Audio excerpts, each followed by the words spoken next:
Welcome, brothers and sisters, to our 52-week project. You know that we are in the fourth season, and in this season, there are 12 weeks. We are in the first 4 weeks, and the topic is Joseph, the just man. So, let us look into a third biblical text coming from the scripture that tells us about the wicked and the virtuous in a vision by the prophet Ezekiel. As for you, Son of Man, tell your countrymen, the virtue which a man has practiced will not save him on the day that he sins, neither will the wickedness that the man has done bring about his downfall on the day that he turns from his wickedness. Nor can the virtuous man, when he sins, remain alive. Though I say to the virtuous man that he shall surely live, if he then presumes on his virtue and does wrong, none of his virtuous deeds shall be remembered. Because of the wrong he has done, he shall die. And though I say to the wicked man that he shall surely die, if he turns away from his sin and does what is right and just, giving back pledges, restoring stolen goods, living by the statutes that bring life, and doing no wrong, he shall surely live. He shall not die. None of the sins he committed shall be held against him. He has done what is right and just. He shall surely live. Yet your countrymen say, the way of the Lord is not fair. But it is their way that is not fair. When a virtuous man turns away from what is right and does wrong, he shall die for it. But when a wicked man turns away from wickedness and does what is right and just, because of this he shall live. And still you say, the way of the Lord is not fair? I will judge every one of you according to his ways, O house of Israel. Definitely, what we just heard is a very intriguing text from the Old Testament scriptures, particularly the prophet Ezekiel. It is intriguing because while we know that death and life are meted out respectively to the wicked and the virtuous, that's no problem. That's a fact. But what seems to be perplexing to us are the changes that can happen between the wicked and the virtuous, as the prophet Ezekiel tells us, and how it comes about, what would be the result, rather, at the end of their days on earth. Quite clearly, the fact is that the Lord of righteousness offers time to every single individual, whether that individual is virtuous or wicked. How individuals will navigate themselves with the possibilities of change, whether in a long or short life, becomes now the crucial thing. It is such a hope-filled realization that when one recognizes that God judges the sinners with great mercy, his judgment consisting in offering time enough for one to change for the better. Now, what is dreadful is to think how the virtuous become complacent in their righteousness. They do not even see the fact that the time offered to them by God is not meant only for the wicked. It is also meant for them to change their ways. Virtuous men need change. Look at these Pharisees. Just imagine how they behave and think differently from God. That's what we find when they presented to Jesus this adulterous woman. They expect that this woman caught in adultery is to remain wicked and hideous in the sight of the Almighty until she is condemned to die. Why do they think themselves to be already in the right when their thoughts about sinners are actually completely off from the merciful ways of the Almighty but yet loving God, as Jesus proved to them in that incident? And yet, what is so interesting from the text of the prophet Ezekiel is that these righteous men think that God's ways are unfair. Could you imagine? They took upon themselves the judgment, the prerogative to be the judges of the living and the dead. And so, in our society today, that is found with men of prejudice, eyes of prejudice, like when they look at the poor and they think, well, these are lazy louts. They are drunkards. They're filled with vices. And that's why they are supposed to be put to condemnation. With that frame of mind, they cannot think themselves as one of them, and therefore they think themselves as the more blessed. How prim and proper they are, how industrious and thrifty. And so the virtuous ways become the judgment seat, considering the hapless, the hopeless, particular situations of the poor. So therefore, we are found with a kind of surprise when in this slum area, Cañada Real de Madrid, there is a Kiko Arguello who rises from these slums, who in the beginning was seeking the existential atheism of Jean-Paul Sartre.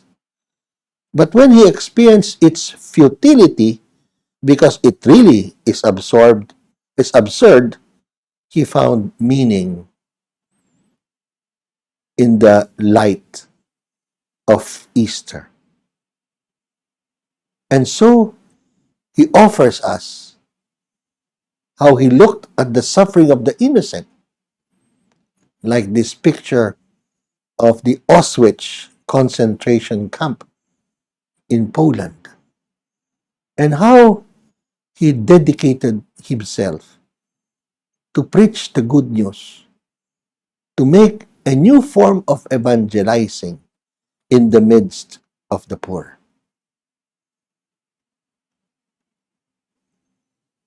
Again, we are jolted from our slumber of complacency or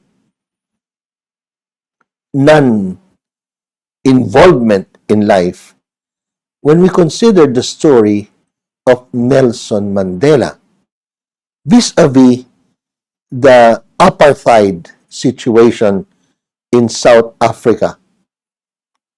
How this renegade, because of so much exasperation and his advocacy, was incarcerated to a life term. But by God's goodness, he was released. And he renegotiated his position first with Botha, and now in this slide, de Klerk, the president of South Africa then.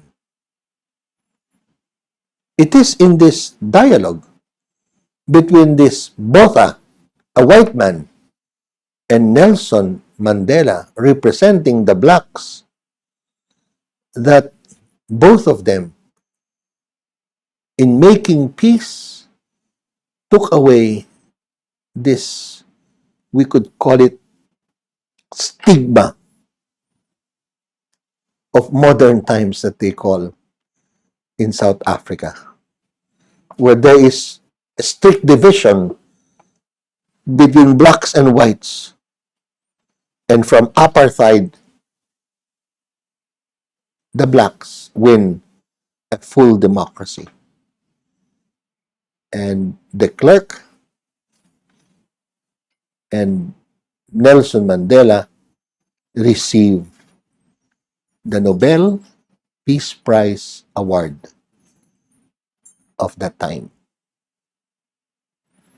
Now, I'd like to introduce you to someone who would surprise you how his old way became a new way of life.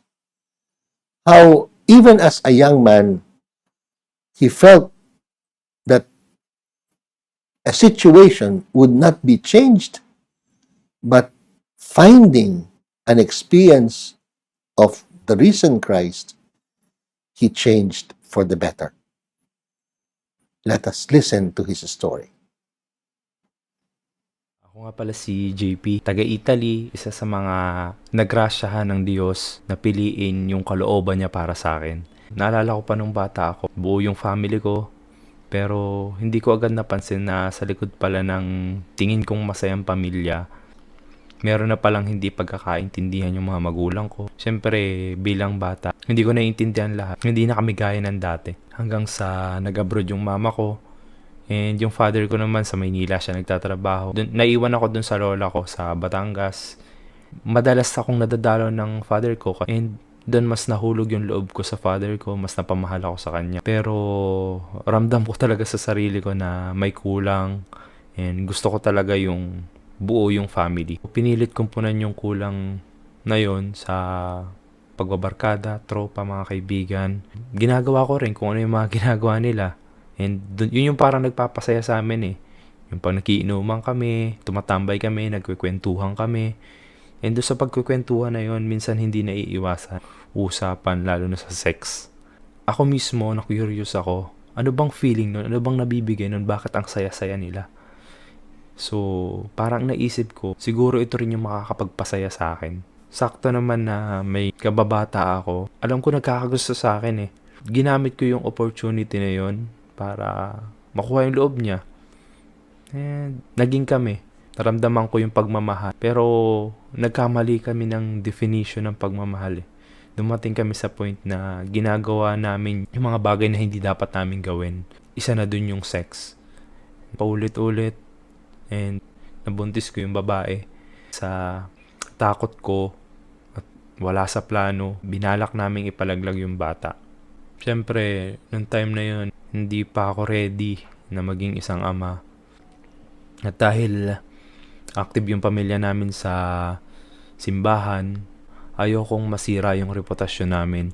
Itinanggi ko yung bata, natakot din ako. Naayos yung papel ko, papunta dito sa Italy. And yun yung parang nagbigay sa akin ng idea na baka ito na yung chance para matakasan ko yung nakaraan ko. And pagpunta ko dito, panibagong buhay. Hindi nila alam yung nakaraan ko. Pagdating ko dito sa Italy, dito ko nakakita kung gaano kahirap yung buhay, yung pagtatrabaho, and kung gaano kahirap yung trabaho ng magulang ko. And na-introduce ako sa community, and dito ako kinailangan mag-serve. 2011, nabigyan ako ng pagkakataon na mag-participate sa World Youth Day, kung saan dito ako nakilala si Kuya Ryan. Pero isang buwan bago yun, nawala yung taong pinaka nagparamdam sa akin ng pagmamahal. Yun yung father ko. Hindi ko talaga alam kung ano yung gagawin ko nung time na yun. Sobrang down na down ako. Doon ako nagsimulan tanongin si Lord. Ba't ganito yung nangyayari sa buhay ko? Nawalan talaga ako ng gana para mag-serve sa Kanya. Hanggang sa dumating yung 2015, after ng paulit-ulit na pag-invite sa akin ni Kuya Ryan, nag-participate ulit ako sa isang youth gatherings na ginanap sa Firenze. Dito, naparealize talaga sa akin na pwede pala akong magbago. Dito na nagsimula na ma-inlove ako sa pagmi-mission and gamitin yung talent na binigay sa akin ni God. Yun yung pagtugtog ng gitara. Noon, hindi ko pa masyado naiintindihan, pero enjoy na enjoy ako sa pagmi-mission talaga noon. Ang sarap sa feeling ng kino-compliment ka ng mga tao. Dahil doon, mas natakot akong ipakilala yung sarili ko sa kanila. Baka hindi nila matanggap kung ano yung nakaraan ko. Pero hindi ko alam na sa pagmi-mission na yon, doon din pala mini-mission ng Diyos yung buhay ko. 2017, nagkaroon ulit ng youth camp and nahinos ng Milan. Dito, may pinaaral sa akin na song yung Good Good Father. And nung pinapractice ko pa lang yon, may something dun sa song na yon na hindi ko maintindihan kung bakit yung song na yun yung binigay sa akin. Dun pumasok sa isip ko na iba siguro yung gusto ng Diyos. Gusto niya maging mas personal sa akin yung song na yun. Talagang bumalik sa akin lahat ng nakaraan ko. Bumalik sa akin yung mga gusto ko nang kalimutan. Hindi tumigil dun si Lord. After ng youth camp, nagkaroon kami ng training. May tanong doon, anong humahad lang sa'yo para ibigay ng buo yung sarili mo sa Diyos? Doon ako nabigyan ng lakas ng loob na ikwento sa kanila yung pinagdaanan ko, yung nakaraan ko, and palayain yung sarili ko. Binigyan din ako ng Diyos ng grasya para ma-share na rin yun sa community ko.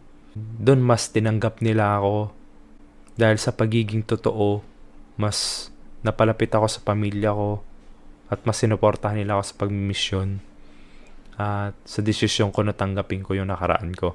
2018, summer nun, umuwi ako sa Pilipinas kasama yung family ko. Hindi lang bakasyon pero para ayusin at magpakilala na rin bilang ama dun sa anak ko. Feeling ko nun yung excitement pero may halong kaba kasi iniisip ko talaga nun, ano ba yung dapat kong gawin? Hindi ko alam kung ano yung mga sasabihin ko talaga eh. After ng mga nagawa ko lahat ng yun sa kanila. Hindi talaga ako preparado. At ang dala-dala ko lang talaga nun is yung kagustuhan ko na ayusin yung relasyon ko sa anak ko. Yung kaba at takot ko nun, nung nakita ko na yung anak ko, napalitan yun ng saya. Kasi hinahayaan niya akong hawakan ko yung kamay niya, yung nahawakan ko yung buhok niya. Parang nag-abroad lang yung tatay and sobrang grasya lang talaga ng Diyos. Hanggang ngayon, sobrang saya ko pa rin. Naalala ko yung mga moments ko kasama yung anak ko. Pag kumakain kami sa restaurant, doon ko first time ma-experience na unahin kumain yung anak ko bago ako. And yung mga kulitan namin, yung pag binibiro ko siya, itutulak niya ako, tapos susuntukin pa niya ako. Yung pag natutulog kami na magkatabi, papanood ko siyang matulog. Ang dami ng blessing. Napabinyagan din namin yung anak ko.